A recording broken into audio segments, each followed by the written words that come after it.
सभी दोस्तों को जय माता दी।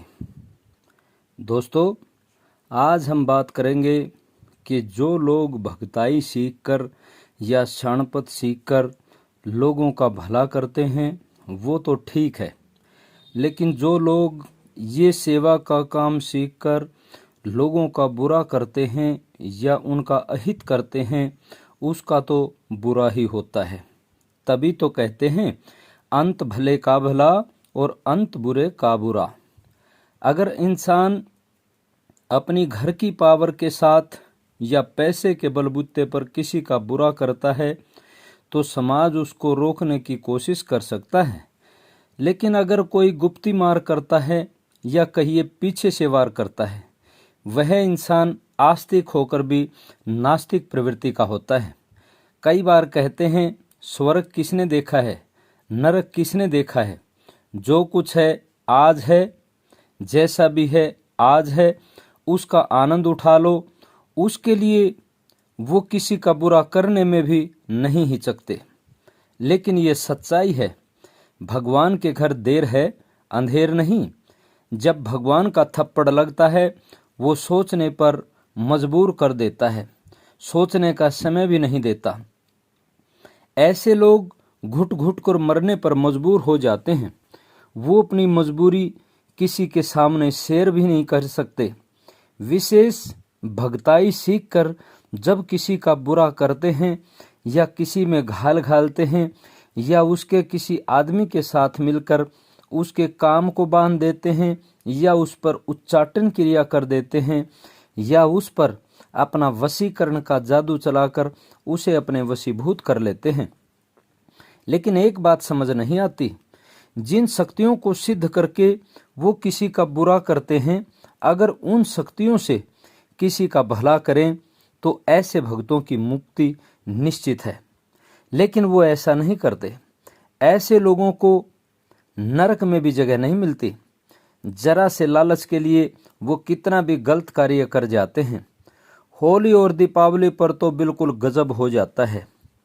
ऐसे लोगों को खुद तो परेशान होना होता है, साथ ही अपने परिवार को भी नरक के द्वार तक ले जाते हैं। वो अपनी शक्तियों से किसी के घर पति पत्नी का झगड़ा करवाते हैं तो किसी के लिए शमशान में जाकर शमशानी शक्तियों के द्वारा मात्र कुछ पैसे के स्वार्थ में बुरी से बुरी क्रिया भी कर देते हैं। सास बहू का झगड़ा करवा देते हैं, पिता पुत्र का झगड़ा करवा देते हैं। वो लोग जिन, कलवे, माता काली, शमशानी, मरघट वाली वगैरह की साधना करते हैं। दारू, मांस, खून का छींटा या जीव की बलि देकर उन शक्तियों से काम करवाते हैं।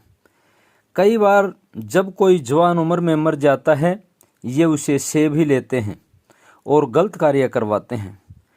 कई बार मुर्दे की हड्डी लेकर, कई बार चिता की राख लेकर ये बुरी शक्तियों को किसी के शीश चढ़ा देते हैं, उसके ऊपर छोड़ देते हैं। जब इंसान इस शरीर में होता है उसे अच्छे बुरे का बोध होता है, लेकिन जब इंसान मर जाता है, उसका समय पूरा नहीं होता, तो वो सोचने समझने की शक्ति लगभग उसकी खत्म हो जाती है। जैसे उसका आका या भगत उसको हुक्म करता है, ये हर बुरा भला कार्य करते हैं, उनको गलत भोग देकर ऐसा पका देते हैं, वो जहाँ भी जाता है गलत ही कार्य करता है। वो पवन वेग से चलते हैं, पल भर में 1000 कोस की खबर ले आते हैं। जैसे उसका आका या भक्त उसको आदेश करता है, उसमें इतनी पावर होती है, वो हर अच्छे से अच्छा और बुरे से बुरा कार्य करने में समर्थ होता है। भगवान से डरना चाहिए, क्योंकि उसकी लाठी में आवाज़ नहीं होती। वो सच्चा न्यायकारी होता है। बुरा करने वालों की आधी जिंदगी जब चली जाती है, मतलब 50 से ऊपर हो जाते हैं, तो भगवान उनकी फाइल उठाते हैं।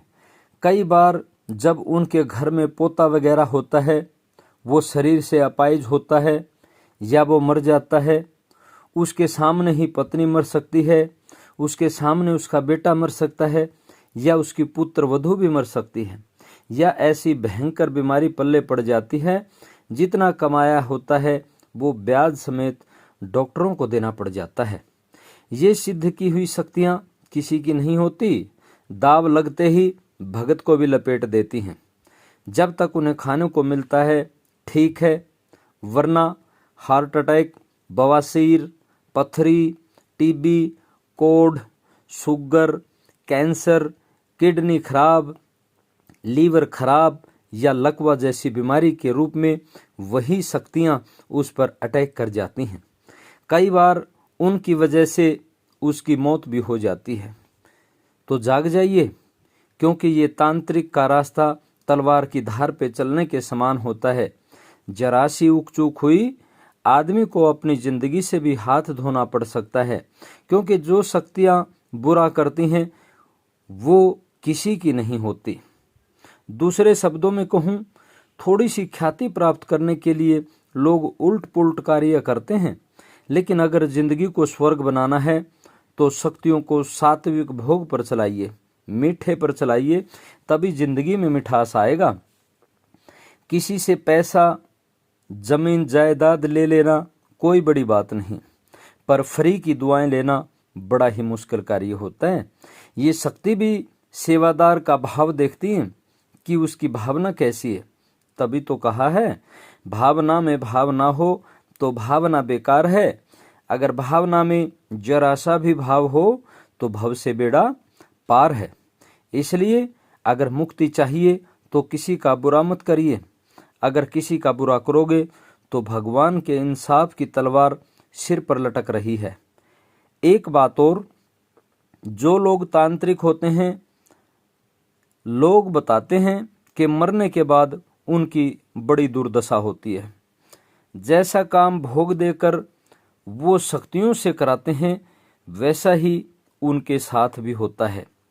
तब पता चलता है कि जो शक्तियां सिद्ध करके दूसरों का बुरा किया था, फिर उनसे भी गलत काम करवाए जाते हैं।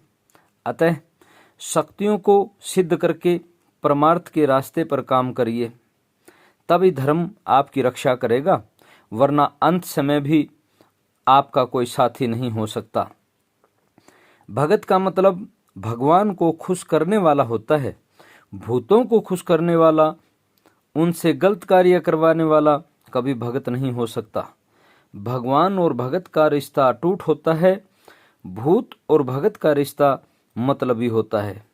हीरे जैसा शरीर मिला है, सांसों की पूंजी मिली है सत्कर्मों का व्यापार करने के लिए।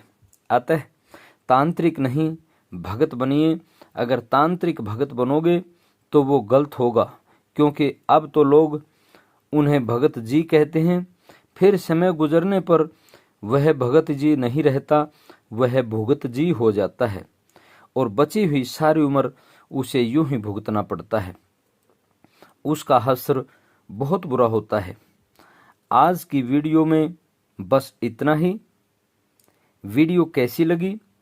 अगर वीडियो में सच्चाई है तो एक प्यारा सा लाइक जरूर दें, और YouTube चैनल वास्तु ज्ञान टोटल को सब्सक्राइब कर लें, और वीडियो को आगे शेयर जरूर करें, ताकि सभी को पता चल जाए कि भगत और तांत्रिक में कितना फर्क होता है। इन्हीं शब्दों के साथ जय मां कालका रानी।